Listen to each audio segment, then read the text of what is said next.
Hi, I'm Ann, And I'm Bob. and we've been married 55 years. We actually met at my brother's wedding. I was 15 and a little bit. That was in May of 1963. In May of 1966, Bob and I were married. Yes. We were married at an RCF station in a chapel, and it was something. We began our life together. Bob was in the military. I was out of school and as green as grass could be. We purchased a small, you'd call it a mobile home today. Today we would actually have called it a trailer, like a camping trailer. It was close quarters, but we were young and in love, and we loved being in close quarters. Yeah. Certainly we had to adapt to living together. So I'd like to say that that first year of marriage was just bliss. And mostly it was. Mm-hmm. But most of that first year was just new beginnings, Yeah. learning how to walk together, Yeah. to do things together. We were 3 years before we had any children. Now, that's when change. Yeah. That's when some of the surprises came. That was a surprise. Some of the surprises come then because our roles became different. Becoming parents does change things. Mm-hmm. You can expect that. But you need to also keep your focus on each other. Mm-hmm. Yeah, that's true. And back in our day, it wasn't so much date nights, but we made friends that had similar situations so that we made time for us to be as adults together. That was very important in those days, that we made friends together. It wasn't a separate, you go do your thing, I'm doing my thing. Yeah. In a change in your marriage, in your relationship, Takes work. it takes work. Yes, It work. really does. And if you're thinking it's always going to be like a fairy tale, it's not. There was very difficult days Yes. in transitions at some point. First married, as then we became married for a few years, we transitioned from one province to another. Big changes. I left everything I knew. And I think we counted 14 different places that we've lived in over a period of time. As married. As married, yeah. There was times when we didn't know if we wanted to be together Yes. because of just situations, life, but we're so thankful to God that He kept us all these years. Yeah. And I believe it's because we did make a commitment to each other. We did believe covenant, that yes. we did believe that we were going to grow old together. And it's often said that it's a marriage is a 50-50, but I'm sure that people have heard the fact that it's not a 50-50, because sometimes Anne would have to give 100% and I couldn't contribute anything to it. And then on her day, then I would have to maybe step up to I would try to step up to the plate and do a little more than my 50%. I had the very great privilege of being able to be mostly a stay-at-home mom. When the children come, sometimes mom feels like she's got everything to do.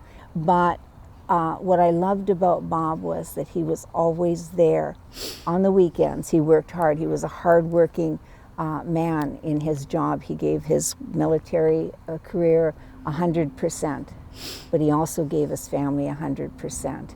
On the weekends, Bob took his role as parenting, in parenting very seriously. But when Chris came along, our firstborn son, every morning he'd wake up in his crib. Bob would take him out and give him breakfast, or at least, spend the morning, the hour preparation, getting ready. And I got to sleep that extra hour. And he was making relationship with his son. Oh, yeah. And giving me the time that I needed to be able to get into the day and do what I needed to do. And The mother has a very important role, but if I can claim anything, I trained both our children to be potty trained. That's true. That's true. That's absolutely true. Yeah. And Sunday we went to church together. We went to church together Always, as a family. As a family. Yes. Yeah. And that was a huge part of, I believe, being together for 55 years plus. Yeah. Sometimes as we look back, we think that we could have maybe done some things differently, taken more time, taken more maybe holidays together. But I believe more than going far away for your holiday, you need to take little holidays in the middle of a week. Yeah. Maybe go for a walk. I mean, this generation calls it date night, but just take time to Enjoy each other's company. Yes. company. Yeah. I would say the most important thing is to honor your husband, and the husband to honor his wife, and to serve each other. To serve each other kindly. When you love each other and you serve each other, you do it out of the abundance of your heart. And I remember when the kids were little, I would say to the children, if I was asking them to do something, I would say, if you can't do it with your heart, please don't do it at all. I'll do it myself. And that's what I want to do as a wife. I want to serve my husband with my heart. Honor is very important. And talking, conversation. That would be my first recommendation to a young couple, is learn to communicate. We are part of each other, and talking about things rather than stuffing them down, and then they come out as anger, or and it brings confusion. If it's something you can't speak out loud, write a note. If you can't really articulate it, take the time to process it in your own heart before you bring it out into his heart. We have never had seasons of not talking to each other. I think that's very, very unhealthy. Yeah. And there's a lot to be said for chivalry. Open the car door for your wife. Help her with her coat. It's just the little things. I mean, you'll be surprised how your wife would respond to that. I mean, I'm not trying to create a marriage book or anything like that. I'm just saying that think of the other person. I love it when Bob thinks of me first, because it makes me feel like a woman who's treasured. It's really excellent to feel that you're cherished. It's not about weakness and strength. It's about honor. There's at times that I reflect back, and in all intents and purposes, because of the employment that I had, she was a single mom, though she was married, if you understand that I was away for sometimes a duration of maybe 30, 40 days. I must have, I don't think I'd be exaggerating, I must have about 300 cards that were given to me from the children and my wife. But the majority of them came from Anne, with words of encouragement, words of love. I mean, it's just, and I cannot bring myself to get rid of them. I looked at them and I read them, and I got them in a shoebox, just the old typical shoebox, and no, I'm not ready to get rid of them. It just flowers came on occasion, sort of type thing, is not as often as they should have, but some people give flowers or cards or gifts.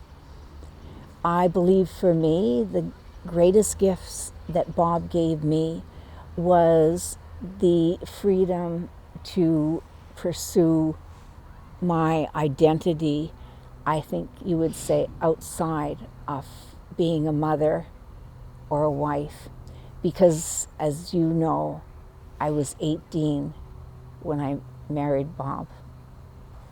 The greatest gift he gave me was the confidence that he was going to be there for me, even through the bad, hard times. And I think the most important part for Bob, he would say, is that I supported him in whatever it took. In part of his job, he had a responsibility Christmas Day to go around to the troops and to take your Christmas. I went with him to support him in whatever way he needed me to support him. For me, if you want to fill my tank, spend time with me. Yes, that's right. If you want to fill my tank, listen to me. And I love to have the time. It's not about what we're doing, it's about the fact that we're time together. For Bob likes to do acts of service. Yeah. He serves me all the time.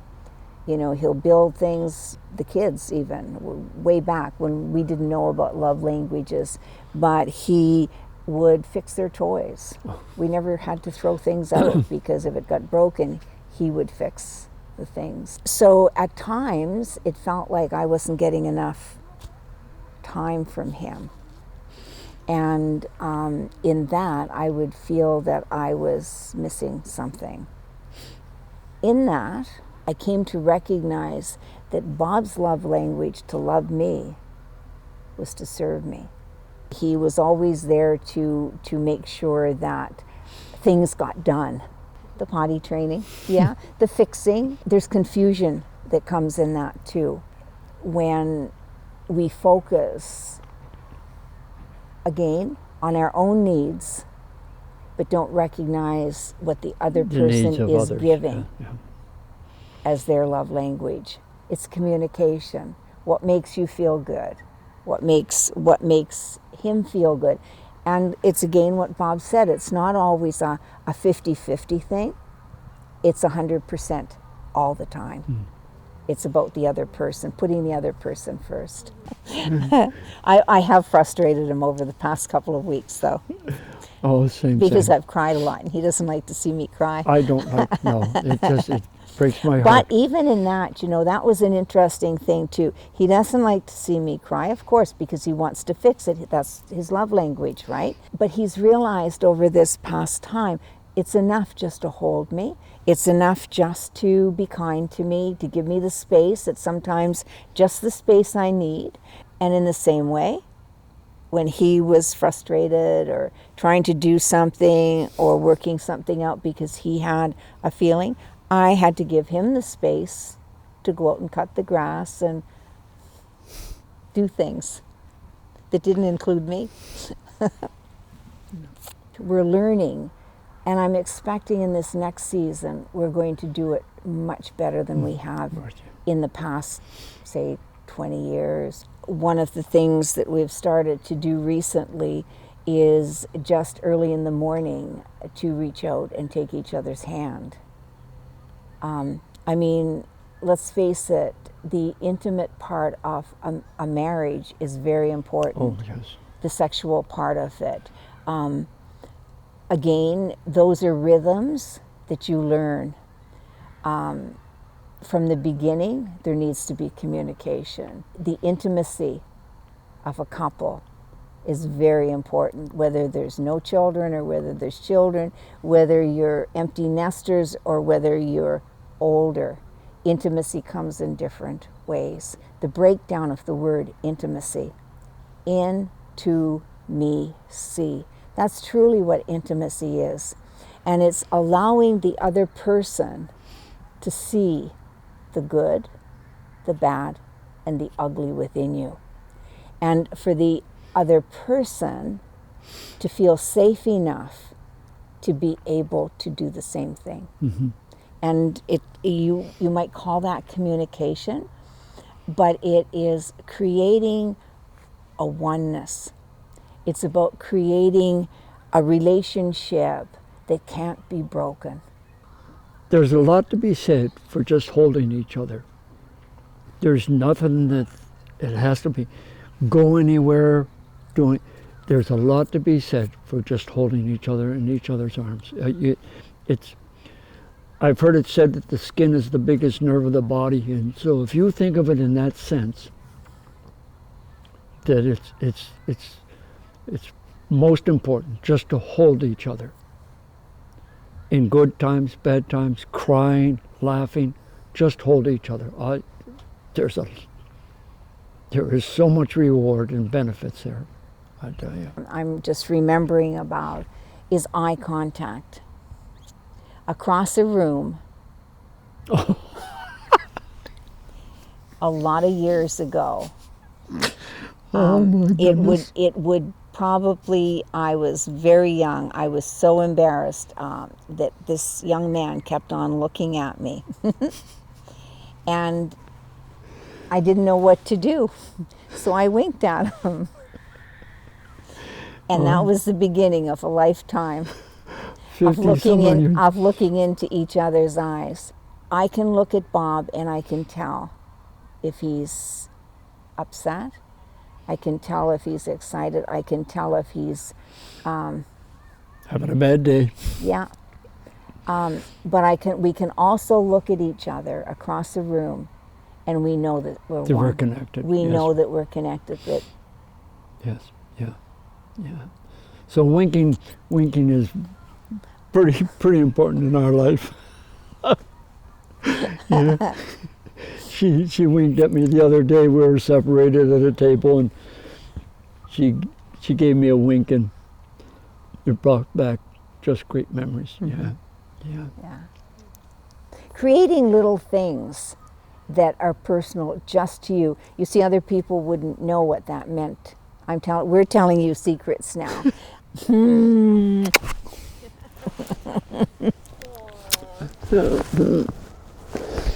Yeah. We're just kissing for the public now. Yeah. We're not kissing. We like to kiss. But you know, those little pecks also mean a lot. You know, there's the intimate, deep intimacy, but there's also just the comfort. We never leave each other, but we kiss each other. Yeah. You know, just to say goodbye, or that's true. Yeah. we kiss each other goodnight. I made sure that he would do that because I put a sign on our bedroom door. Always kiss me goodnight. But when you kiss your wife, you kiss her as if it's the first time, or it could be the last time. And it's so important, because I'm telling you, we've had things happen in our lives, and it's not to be taken lightly. It's not to be taken lightly.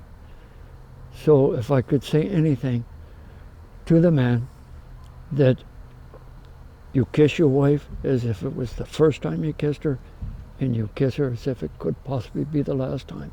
And I'm talking about not separation. I'm talking about the fact that life is so frail these days. And I'm sure lots of you can relate to that fact that we lost our sister-in-law driving on her way to work. Tragic car accident. She was, how old was Sharon? 49. 49. You stop and think about it. Do you think that when she was on her way to work, or Grant was saying goodbye to her, that it would be the last time? I tell you, life is frail. Life is frail. In our last home, which we've now moved out of, which has been a challenge in some regards. In all regards. We lived in that home longer than we ever lived any place else. So we lived in that home for almost 30 years. Yeah. It's a different season. A different season. But in that, what we realized is those are memories of the past, and they're wonderful, wonderful. To reflect on. Reflect on, but not to live there. No. And we're looking to the next season. Yeah. And it feels to us like we are actually going into a even closer season of living life together. Yeah. Because there's been seasons where we were first married, getting together, learning how to have that rhythm of life. Then the season when the children come.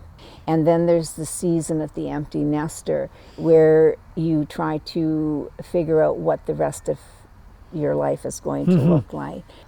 I would like to say there were seasons where we didn't have grieving, or we didn't have separation even of our, our lives. There was times when he would be so busy working, I would feel like I wasn't an important part. Yeah.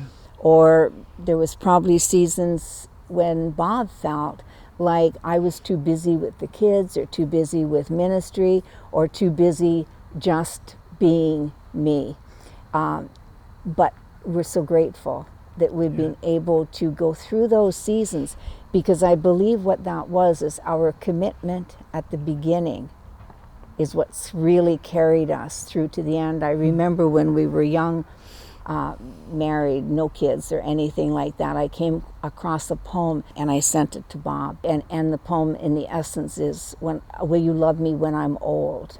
Come grow old along with me, the best is yet to be. Yeah.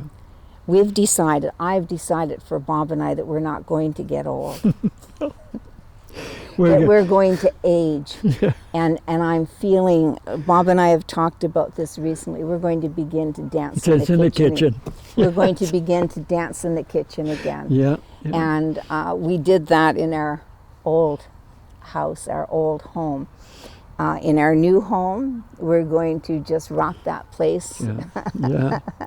No.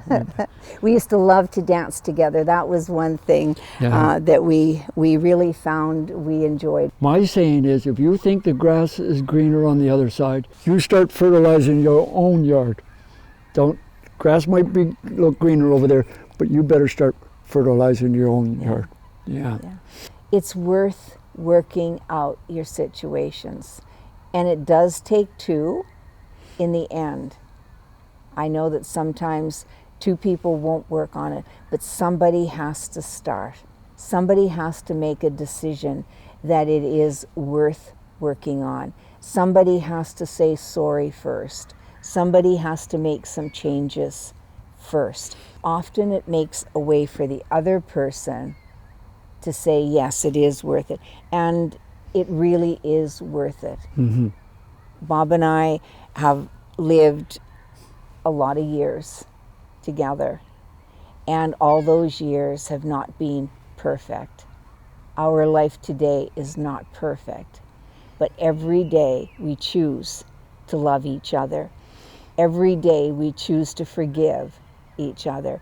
Every day we choose to make life better for each other. Mm-hmm. And it begins, the Bible says, love one another. Do unto others as you would have them to do unto you. Whether you're a believer or whether you're not, it is still the truth.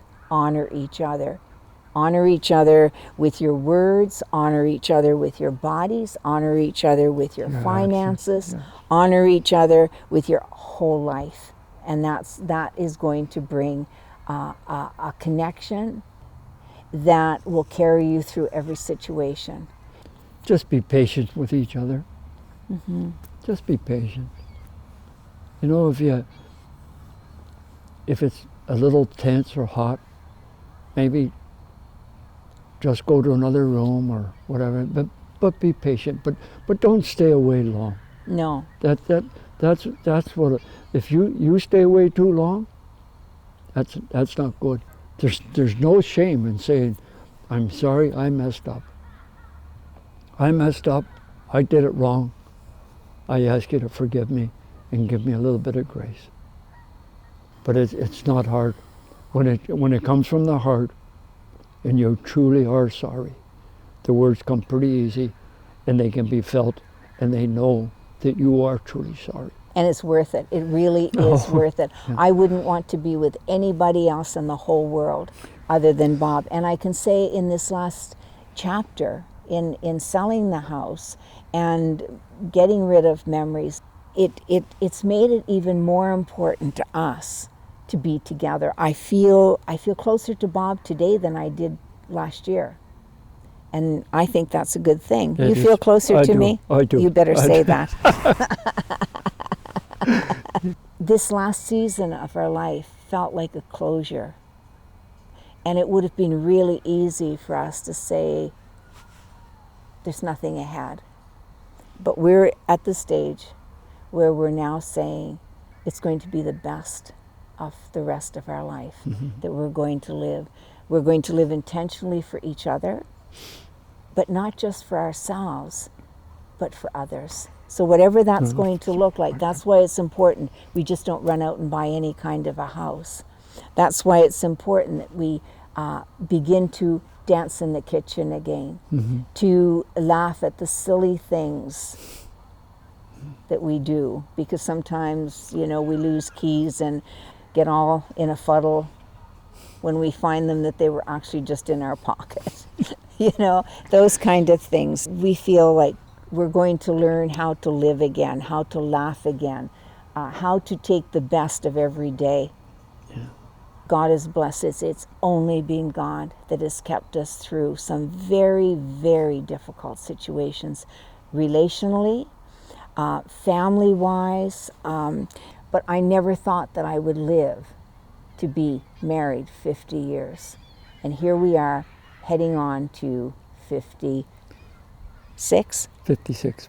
I think the best part is that we're going to live fully as long as we're here.